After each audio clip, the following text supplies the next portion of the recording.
Қайырлы күн достар, менің арнама қош келдіңіздер. Бүгін сіздермен бірге ерекше өте дәмді ресторандағыдай тағамның жасалу жолын ұсынатын боламын. Міндетті түрде менімен бірге жасап көріңіздер. Және видеоның соңына дейін қарап, каналыма тіркеліп қоюды ұмытпаңыздар. Сонда менің видеоларымды жіберіп алмайтын боласыздар. Ең әуелі етімізді қуыратын боламыз. Ол үшін қазанымызға, сковородкамызға сұйық майды қуырып алып, ұзынша қылып етімізді кесіп, жақсылап 1-2-3 минут шамасында осылай беті ашық күйінде қуырамыз. Алдымен осылай суы шығады. Суы тартыла бастаған кезде үстіне 1 дана пиязымызды қосып, тағы да екеуін қызартып жақсылап қуырамыз. Енді үстіне сәбізді қосамыз, сосын барлығын жақсылап араластырамыз, томатымызды қосамыз, шамамен 2-3 минуттай қызарғанша қуырамыз. Қалауларыңыз бойынша қызанақ немесе болгар бұрышын қоссаңыздар да болады. Енді үстіне 2 ас қасық сойлы соусты қосамыз, ол ерекше дәм береді. Содан соң қара бұрышты қосамыз, татығына қарай тұз, бұрышымызды, дәмдеуіштерімізді қосып, жақсылап қуырып аламыз. Барлығын қуырып болғаннан кейін үстіне бойынан асырып суымызды құямыз. Содан соң қайнай бастаған кезде бетін жауып, бір жарты сағат 25-30 минуттай бұқтыратын боламыз баяу отта.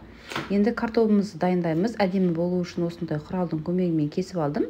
Жоқ болса пышақпен де кесе берсеңіздер болады. Дәл осылай барлығын дайындап аламыз. Міндетті түрде алдын ала картопты жуып тазалап алыңыздар. Осылай жіңішке бөліктерге бөліп картопымызды дайындап аламыз. Енді осы дайын болған картоптарымызды бөлек ыдысқа салып аламыз. Неге мен барлығын салып алдым.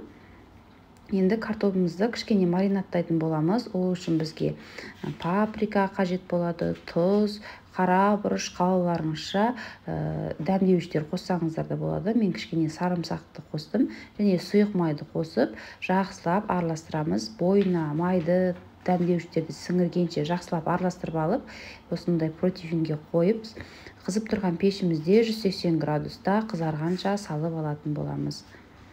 Ал енді гарнирін дайындайтын боламыз. Ол үшін табамызды қыздырып аламыз. Үстіне негізі күріштің өзінен жасасаңыздар да болады. Мен кішкене ерекше болсын деп, осылай ұсақ майда вермишельді қызып тұрған майда жақсылап қызарғанша қуырып алдым. Содан соң жақсылап жуылған күрішімізді салып, екеуінде жақсылап 1 минут шамасында қуырып аламыз. Көп қуырудың қажеті жоқ, әйтпесе қатты болып қалады. Сондықтан кішкене қуырып аламыз. Осылай сарғайған кезде үстіне суымызды құямыз. Суды міндетті түрде күріштің бойынан кішкене асырып құямыз.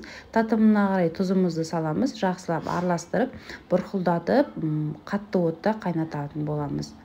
Қатты отта қайнағаннан кейін біздің суымыз кішкене тартыла бастайды. Сол кезде суы тартылып бастаған кезде күрішімізді жақсылап ортаға жинап, бетін жауып, орташа отта, баяу отта бұқтырып алатын боламыз. Мінекей біздің күрішіміз дайын болады. Қараңыздар, шашылып, әдемі болып піседі. Вермишельмен және өте тойымды болады. Енді дәл осылай дастарханға ұсына берсек болады. Алдымен гарнирді қоямыз, содан соң картопты үстіне етімізді салып, осылай ұсынсақ болады. Міндетті түрде жасап көріңіздер, өте дәмді болады. Әсіресе кешкі асқа жасаңдар, өте тойымды болады. Менің отбасыма ұнады, сіздерге де ұнайды деген сенімдемін. Міндетті түрде жасап көріңіздер, ас болсын. Сіздермен болған Нұрия Амангелді.